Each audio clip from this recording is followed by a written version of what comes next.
Hi, I'm Allison for Leading Edge Dog Show Academy, and today, as one of our quick start guides, we're going to talk about where would you start if you wanted to show your poodle.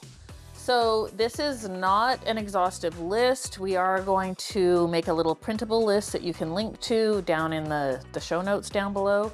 But I'm just going to kind of lead you through where you need to start and then kind of how you would branch out from there. So for me, I love Clean Start on my poodle. I use Clean Start at home for maintenance baths. I also use it for show baths because it allows me to start with a clean start. So the reason I like Clean Start, it's a clarifying shampoo and we use product on our poodles, right? So we're either putting some kind of conditioner in them for maintenance or we're trying to bath the hairspray out, and Clean Start always does a great job. I'll sometimes dilute it about 4:1, otherwise I use it straight. My favorite conditioner for poodles is after you bathe. I dilute that 8:1. But as a note, I don't use conditioner on my poodles for their show bath, right? Because I want their hair to stand up and away from the body and, have those sky-high top knots, and conditioner can just weigh that down, and it just gives you better texture if you don't use a conditioner, right? So I might use some kind of brushing spray like Just Divine or something to spray through my poodle when I'm drying them, even for the show bath and for the maintenance bath. For poodles that don't have a big thick coat or puppies, I like to use Thick and Thicker aerosol as my scissoring spray. So scissoring, right? You need scissors. Start with a straight and a curve. If you can only afford one, start with a straight pair of scissors, probably around an 8-inch, unless you think you're gonna have toy poodles only, then 7-inch, but really for a straight shear, you don't want something a lot smaller than that. For a toy poodle, a 5 or 6-inch curve is fine. And for minis or standards, I would again go with a 7, 8, or 9-inch shear, depending on how big your hands are and whether you have miniatures or standards. And we've talked about blenders and stuff like that, but that's not the quick start part. That's when you're a little bit more of an expert. Some other things you're gonna need a slicker brush.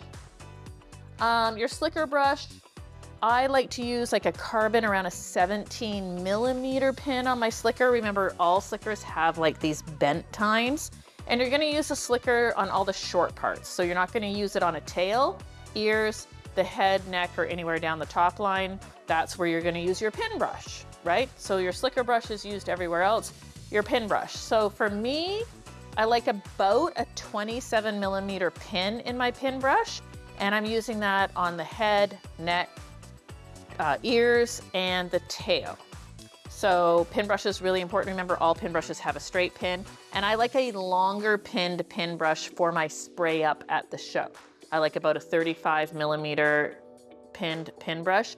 And if you want to see why, we have lots of great top knot resources at Leading Edge Dog Show Academy, so check those out there. I like a good poodle comb, right? So the Chris Christensen 004, my favorite poodle comb, nice and long, big wide tines. I also like the Jill, the 507. I use that for spray up in my scissoring comb. You need lots of stuff for a poodle. I'm really sorry if you got into this poodle business. A parting comb. I prefer parting combs that have a plastic end for parting. I just don't personally like the metal ones. I think the metal ones are great for top lines and stuff of drop coated breeds, but for our poodle heads and ears, obviously I like a smaller one for a toy poodle and a larger one for my standard poodle, and a miniature, kind of pick your poison in between. Rubber bands. Rubber bands are great. You need them for your poodle. Again, for minis and standards, I'm always going to use what is called a wrapping band. And I'm always using a thicker band for my maintenance because they cut less hair. A lot of those band companies now sell these nifty little band containers. Obviously, you can just keep them in the little plastic bag that they come in, no problem at all. Some kind of wrapper, right? So we call these wrappers, and they are for when our poodles get older to protect the hair from the elements from the food from your other dogs. These are fantastic. A clipper, right? So you need a clipper. Any 5-in-1 clipper in the beginning will probably do you just fine, right? Because you can clipper their faces, on the shortest setting or the second to shortest setting, and that's going to be short enough for you to learn how to clipper your poodle properly. You know, a nice scissor case to put your scissors. You know, scissors are expensive. Many scissors these days do come with a case. This is a little chin pillow. Chin pillows are fantastic for poodles because when we're training them to lay on their table, a place for them to rest their head just teaches them that their head needs to be in one position, right? I teach and help a lot of people do their top knots. And part of the reason they're having such difficulty is their poodle might have been trained to lay down, but they kind of don't know exactly where to place their head. And this just teaches them, oh, your head goes right here, right? Easy peasy. Obviously, this is for a toy poodle. Pro tip, right?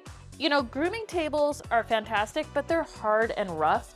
I always like my poodles to have either a really thin mat, like a very thin dog bed or yoga mat, when I'm doing anything with them laying down, right? So if they're laying down for me to do their top knot, I like that, right? We've shaved all their delicate elbows and stuff. Let's give them something nice to stand on. Obviously, when they're standing up to being scissored, being on the rough table is completely fine because it gives them a little bit of traction, right? You're gonna need a really good hairspray for the dog show. You're going to need, you know, if you have a fun colored band for your maintenance bands, you're gonna need black bands for the dog show. But, you know, this is where I'm gonna start. So if you are going into the world of poodles and you just kind of wanted to know where to start, this is kind of like my basic equipment that I would have. I have a lot of poodles. I show a lot of poodles. I go to lots of different dog shows. So I have lots and lots of other products, but I just kind of wanted to boil it down to, I have a poodle, or, you know, my wife wants a poodle. What do I buy her to go along with a poodle? This is where you would start. So if you're out there in Poodle Land trying to figure out how to groom, welcome to our quick start guide, and I hope that helped. Hey everyone, thanks for watching today's video. Please leave us a comment below, let us know what you thought, and as well, if you have any ideas for future content that you'd like to see, you can put them down there as well. You can head over to leadingedgedogshow.academy.com where you can find our free, premium, and subscription content, and we'd love to have you join us there. As well, don't forget to like and subscribe and turn on those notifications. That way you never miss another free video tutorial. That's it for today. Thanks for watching.